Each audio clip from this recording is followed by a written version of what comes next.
So I was down, obviously, getting interfered with at the Reform UK conference. And as you know, I've given Reform a lot of good advice, which they took and were successful on. However, I'm a bit worried about this next up and coming Scottish election. Reason being that I'm not sure that Reform have got Scotland specific policies or anything that I would vote for on a Scotland specific reason.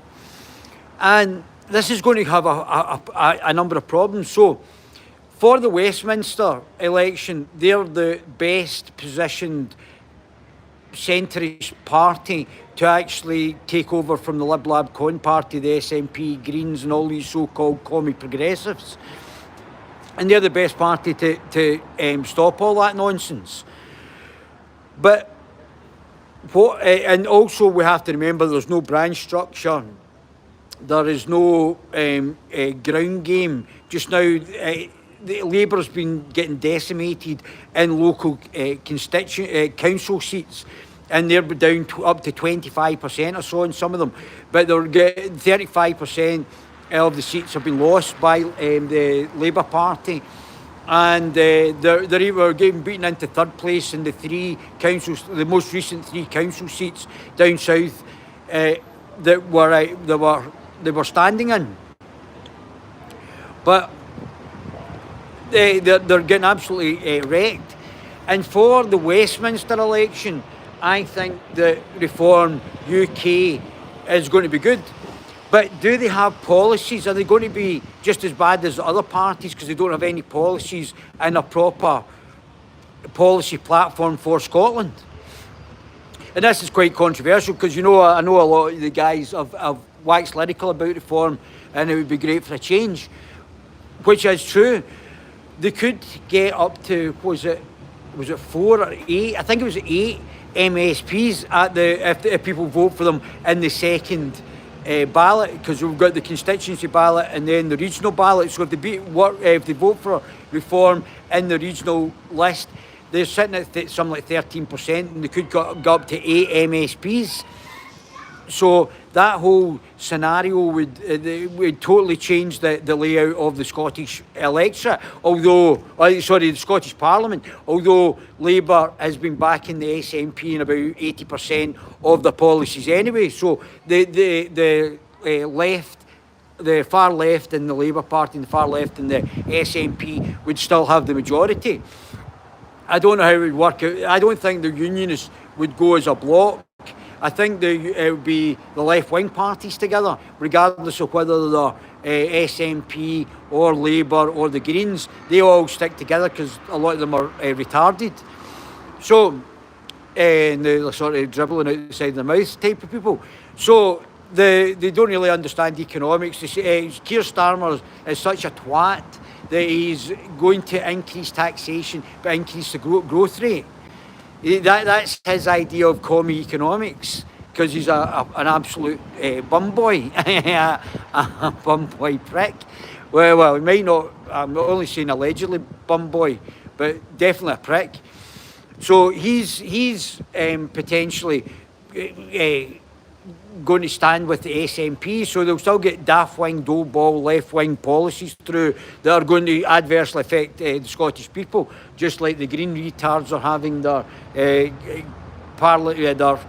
do down, I think, Greenock or somewhere like that, and trying to raise taxations to build more trees, which would be the way to actually tackle climate change if it's a CO2 problem. But I'm not sure if the Reform UK look like they're going to do well in the Scottish election. They look like they're going to get seats from the regional list. But it looks like that even on the back of that, their policy manifesto, because don't forget, they've got to build an infrastructure, a local infrastructure in each one of the council constituencies, each one of the area constituencies, council constituencies in the UK, in line for them in May standing at the council elections. And they need to get so many thousands of people who are going to stand in the correct areas to actually then represent them to go forward. But because the doughballs, the retards and the Green Party have just said that they might not support the budget next year, which could bring down the government, and there could be a requirement for a Scottish election, they're going to have to quickly get something that's appealing from a contract, not a manifesto, to the Scottish people as well. I don't think it's going to... There is a small minority who may want to shut down this place, but it's a tiny minority. I don't want to shut it down. I don't want to get rid of the doughballs in here. I don't necessarily want to shut it down. The missing links, the people that might be going to jail, like Humza, for using Scottish taxpayers' money to fund Hamas terrorists. I didn't know that there was any funding or any part of this parliament in here that was involved in foreign policy. So why he was doing foreign policy with Scottish taxpayers' money, I don't know. He should maybe be more concerned about his brother-in-law and the guy going out the window and the increased drug deaths that seems to be part of his family's stewardship up in Dundee, and the massive deaths up there. Maybe he wants to be looking into that. He keeps watering on about Gaza and everything else. He doesn't really seem to be looking after his constituencies in Pollock. He seems to think he's the Prime Minister of Gaza rather than looking after the people in Pollock, which he seems to be talking more about Gaza than he does about Pollock, which is his constituency, not Gaza. So I don't know how much money he's tried to get to the people of Pollock. I don't think very much. He's probably spent more trying to get money, Scottish taxpayers' money, to people in Gaza, which is not his job. And then we get wee Nippy up in multiple charges. So we want to get rid of the doughballs and the criminals that are in this parliament just now. But they were talking about, and we've got 5 English guys, the top of the reform just now. And although I met some of the other guys who are up in Scotland, there doesn't seem to be a contract or a manifesto to be put in front of the Scottish people. And if that contract and manifesto is just to take away powers from Scotland, it's not going to stand. It's not going to be something that's going to be beneficial. It's not going to stand for in the next election. So they better get their finger out and get something that's appealing and appetising, which I would suggest requires speaking to people like me who understand Scottish politics. Because if they're going in just, we'll just say we're going to take away the Scottish Parliament and not much else, and not really understanding what's going on up here, then they're just going to be as bad as any of the other parties in here. Whereas I will have a great understanding of what's going on here and our policies, even voting for the Scottish Libertarian Party or even the Family Party, where these people have a greater understanding of what's happening in Scotland. And they're not going to have a lot of time, because if the doughballs, the retards and the Green Party bring down the Scottish budget next year, there could be an imminent election. So the bringing down of the Scottish budget could coincide with the elections for the local councils next year, or it might come slightly after the elections in May for the over 1,500, I think it was, councillors are going to have to be selected to be in the council seats down there. So that's what's going to happen. And they're going to have to develop a manifesto, maybe even for Wales. But Wales, I think, is a fixed term limit for the Parliament. But they're going to have to bring in a manifesto for Scotland. Just now, they're going to have to figure out probably over by the beginning of next year, if they're going to have a platform to stand for them in the Scottish election. People will vote for them anyway in the run-up to the Westminster election, because it'll give them a base in Scotland. for them knowing that that's the knock-on effect in the Westminster election in 4 years' time. But whether or not they've actually got a plan for Scotland, I've yet to see it. I wasn't really overly impressed with their lack of substance in Scotland. They weren't asking Scottish, they're English people who have probably been a minimal amount of times to Scotland, trying to deduce what would be required up here. And they better listen to the people that are up here to actually develop a contract that's applicable in Scotland to the Scottish people. Because if it's like shallow, then I would suggest that they're not going to potentially reach their full potential in Scotland for a contract or a manifesto in Scotland.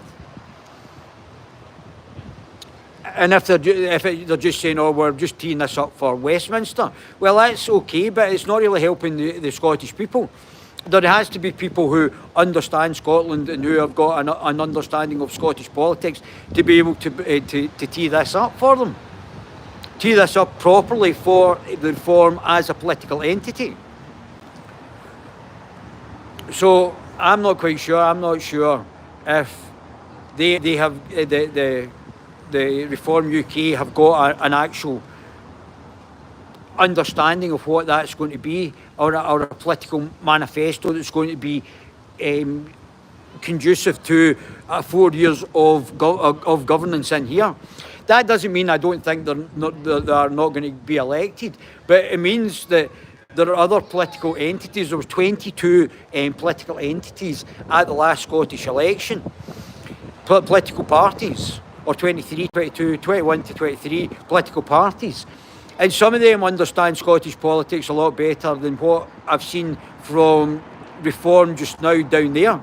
I think they're going out and getting branch structures up here as well to put forward and support the MPs. But whether or not their policy platform is substantial enough in Scotland to be beneficial to the Scottish people, I'm not quite sure.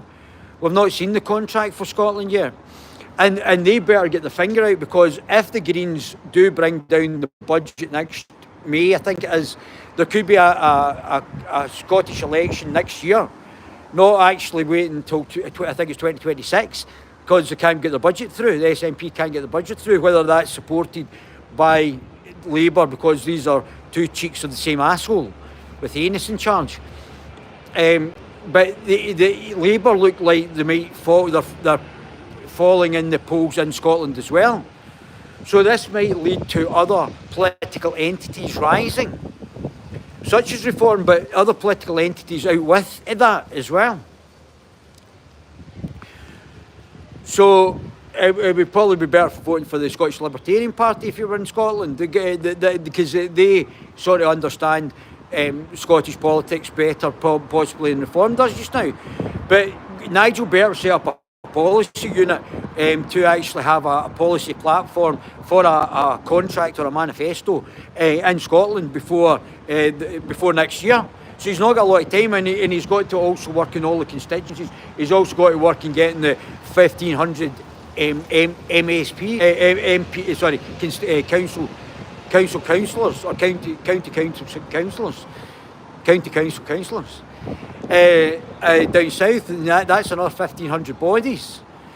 And he's going to have to think about getting the guys up here. One of the guys gets sacked. A guy called McNamara gets sacked as a Reform candidate. They're going to stop it, so they're not in form of free speech then. So so that's another big red mark for me. You're either in form of free speech or you're not. It's not. I'm not going to get dictated to by the London media what I can and can't say. We might, just the way I was barred from the First Minister's meeting in Scotland, other things can happen that way. Same way I'm barred to actually get my National Union of Journalism. We can change the whole system, and other people might not get barred unless they get certain documentation up here. If you want to play these games, we'll play them back. So, Reform better bring out some sort of contract or manifesto that's conducive to the development of the Scottish populace. It can't just be, oh well, in another few years we require you to just set up our branch structure and the things up here so that we can get Westminster MPs elected. They better have a platform for Scotland, or I will be criticising it. Nigel better start getting a group or getting a policy unit proposal thing for Scotland and start and listen to the Scottish people. I don't think he's not listening to the Scottish people. I just think he's not really factored in this yet. And the same for Wales, because obviously the two parliaments are different, and he has to bring in policy that's going to well, he's probably not going to get in power, but he might have the balance of power. 8 seats a lot. Just Ash Regan had the balance of power with one and just 1 seat for Alba. So, yeah, I would suggest that policy development is what you're going to have to do, Nige, up here, and get a policy unit for Wales as well, policy unit for your local councillors as well. So that's it, baby gorillas. I'm going to do another one. I've started. I forgot I was going to walk away, and I forgot what I was going to say, and now I do remember. So I'll do another one.